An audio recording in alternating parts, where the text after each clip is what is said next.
Hello class, welcome to Geometry Lesson 8.5, Problem Solving with Trigonometry. So our essential question is, how can trigonometry be used to solve real-world and mathematical problems? Our learning goal is to be able to use trigonometry to solve these types of problems. So our vocabulary today includes the angle of depression and angle of elevation.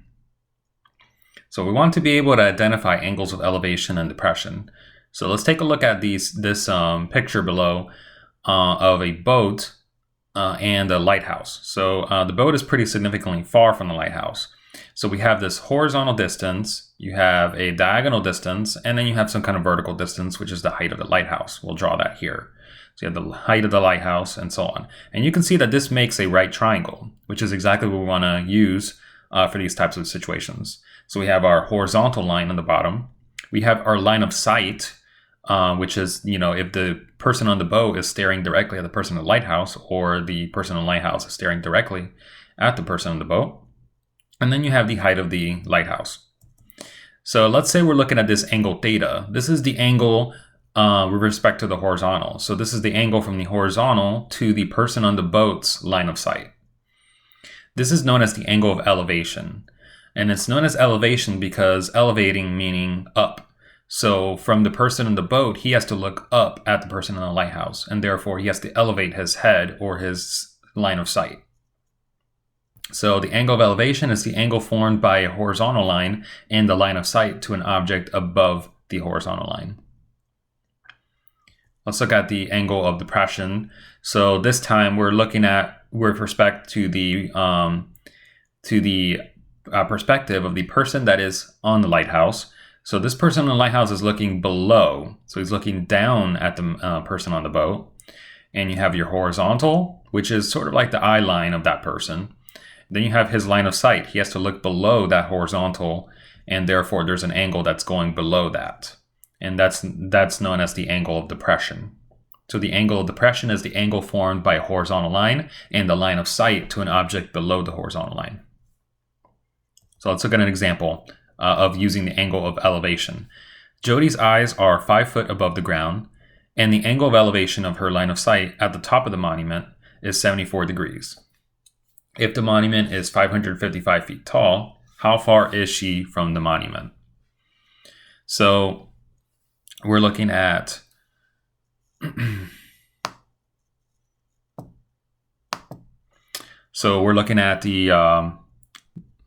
Jody here. So she is 5 feet. Her eyes are 5 feet above the ground.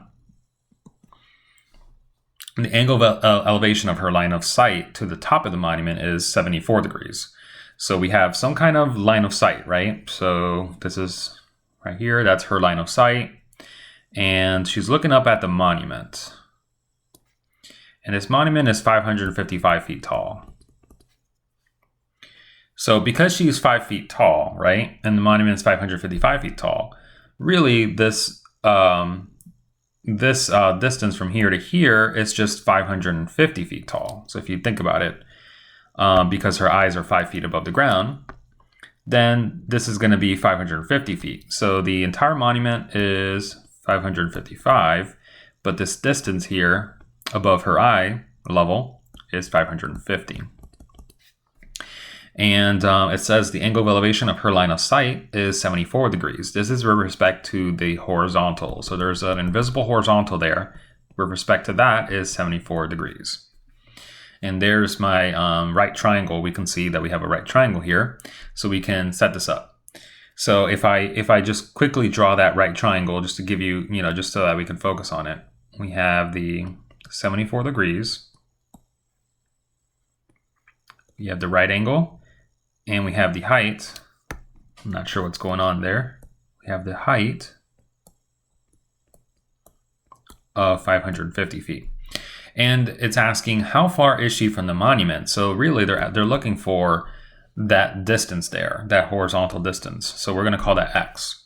So in order to solve this, well, we have opposite and we have adjacent.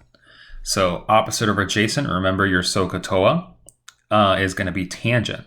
So tangent of 74 is equal to opposite over adjacent. Then we want to solve this equation.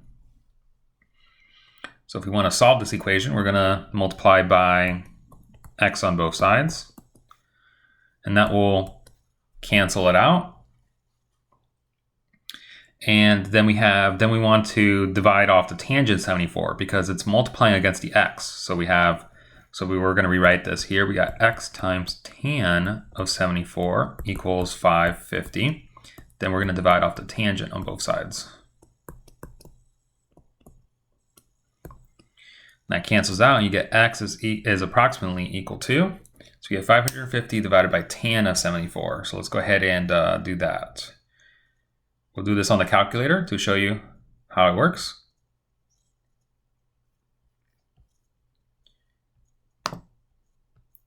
So let's show you here. We got 550 divided by tan of 74. Make sure your calculator is in degree mode.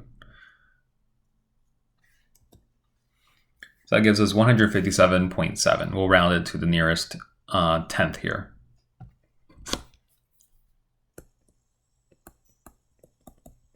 And that's in feet. So that's how far she is from the monument.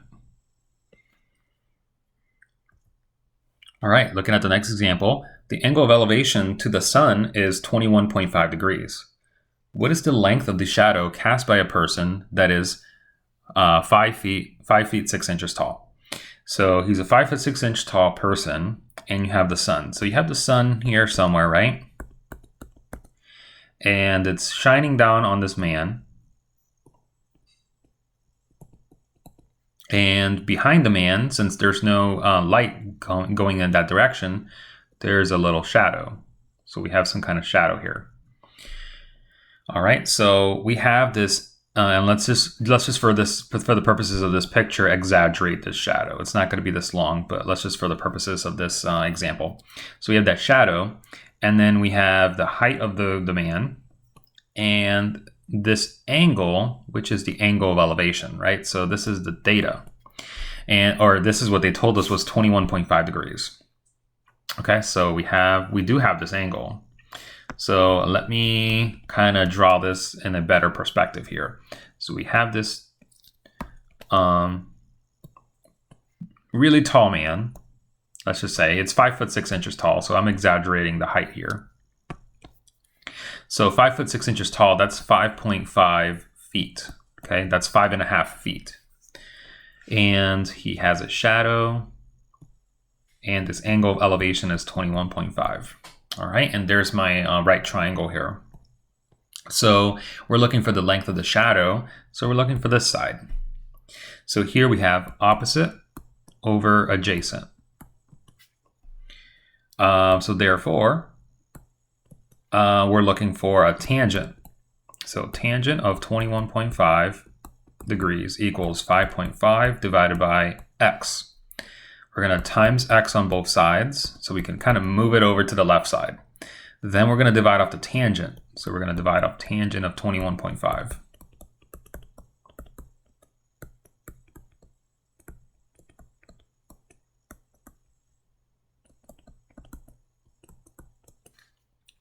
All right, and then we'll do this on the calculator.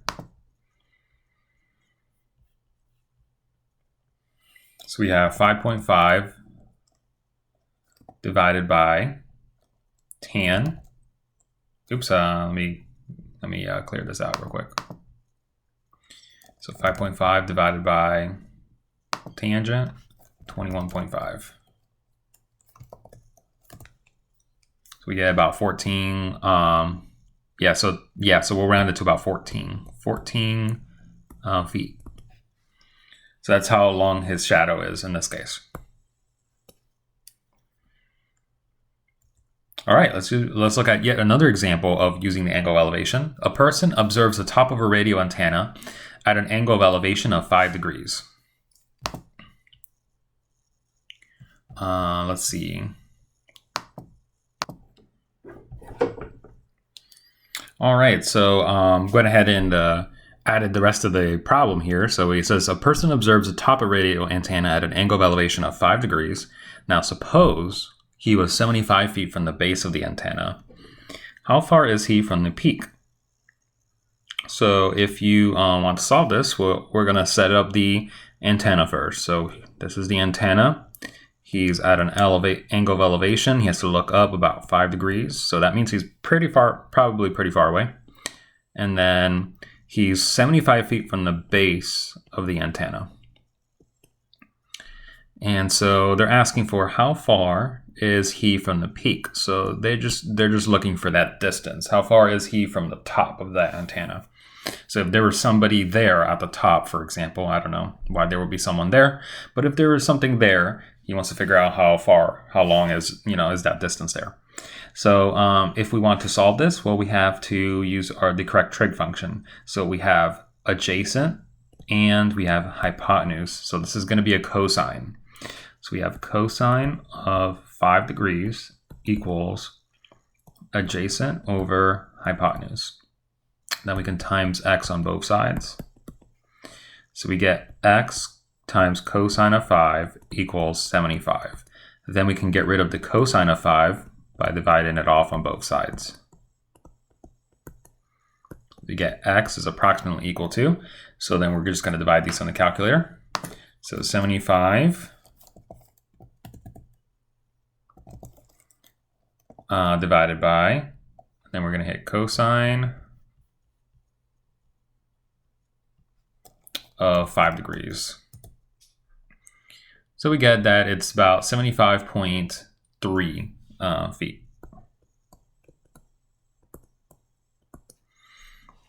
Long. And that kind of makes sense because if you look at the triangle, if he's 75 feet away and this angle is really small, then that means his hypotenuse is not going to be that much longer than that. You can kind of see it's pretty similar in size to that because of the small angle of elevation.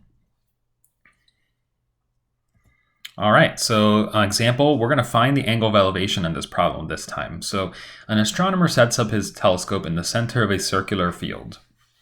Okay, so we have some kind of circular field. The field is 100 meters wide, but it is surrounded by trees. So it's surrounded by trees all over the place. And 20 meters tall. So these trees are all, so let's look at a particular tree here, and that tree is 20 meters tall. The tripod holding his telescope pivots 1 meter above the ground. Okay, so that means he has some kind of let's exaggerate the size of this tree here on this diagram. So he's in the field somewhere, and this tripod is 1 meter tall. What is the lowest angle of elevation at which the astronomer can observe a star? So we have, the stars, and so he wants to observe, right, a star. So what is that smallest angle of elevation that he can do? Well, we know that for him to have the smallest angle of elevation, it kind of makes sense that this is a pretty high angle of elevation. If he gets closer to the tree line here, so for example, he gets closer here, then that's a high angle of elevation, right? So if he gets farther away, then he'll have a smaller angle of elevation. So if he wants to see a star that's far away, let's say here, then he probably would have to move to the edge of the field. So let's say he's moving to the edge of the field. Let's use a different color there. So that's his telescope, and this is 1 meter. And so then that way he can kind of observe that star, right? So we have our right triangle here. This is the right triangle. You have his horizontal line of sight, but then you have his actual line of sight. And then you have this angle. Okay, so I'm going to draw this a little bit better.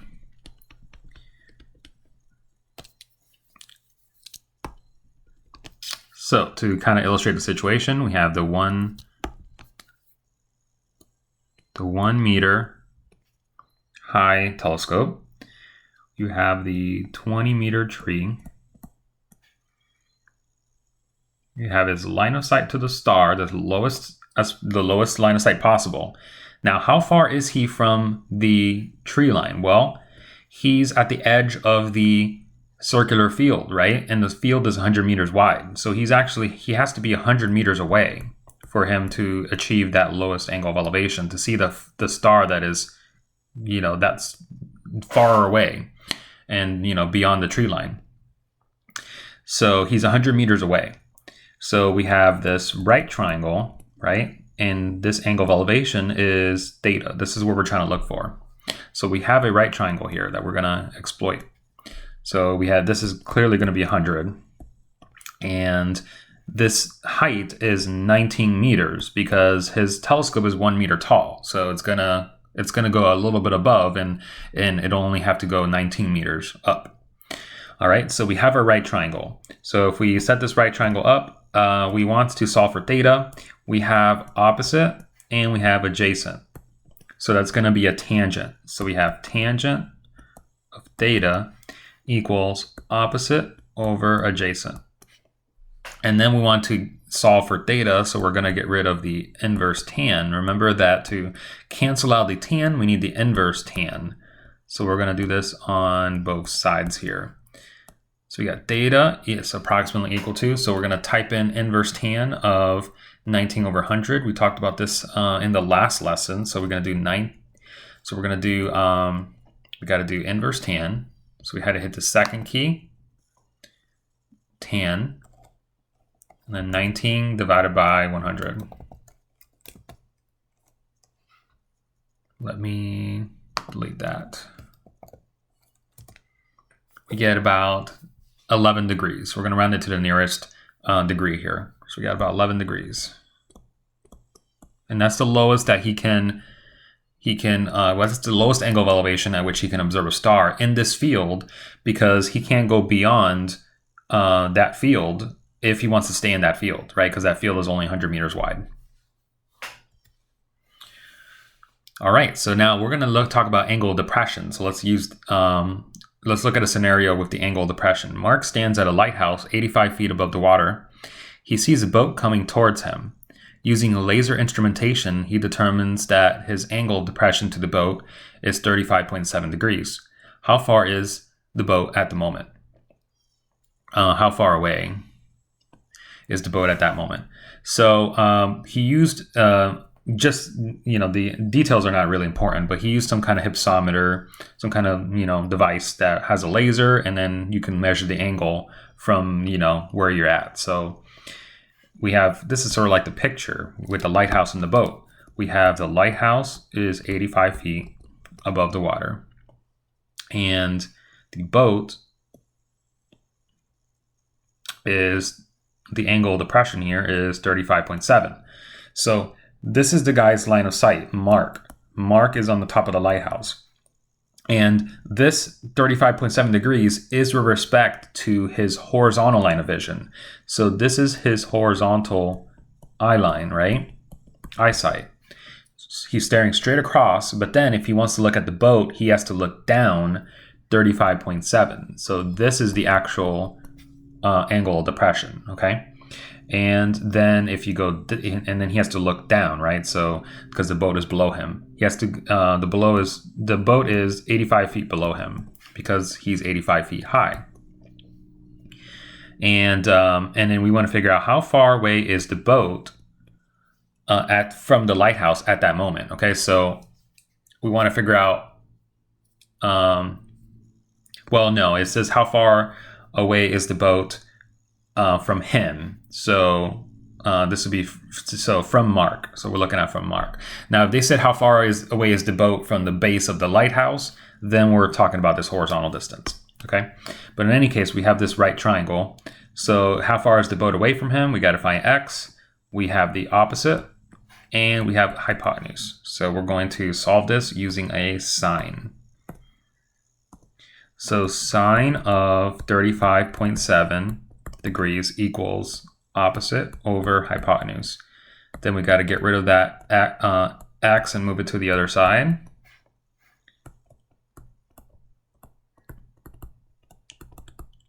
And we'll divide off the sine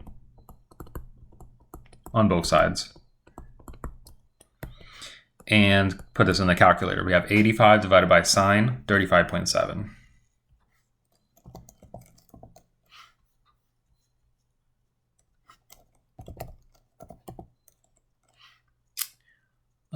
Hold on.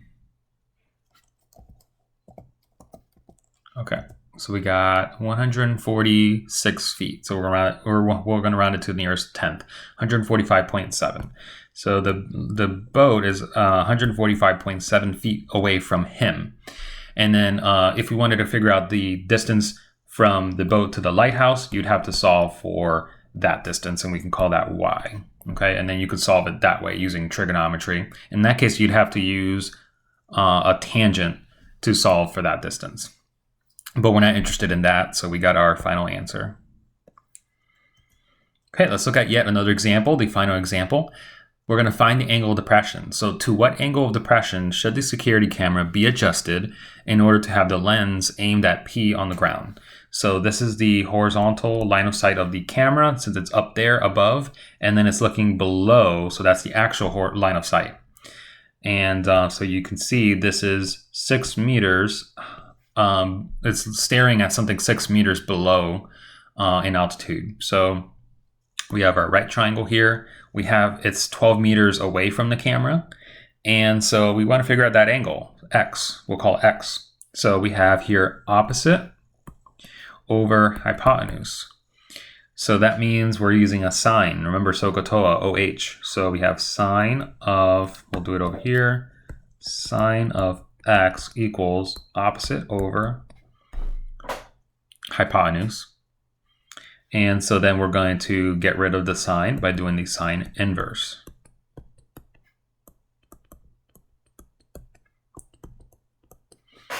Okay, and then this will give us the angle. So we'll do sine inverse of 6 divided by 12. So we got to hit the second key. Don't forget, second key, sine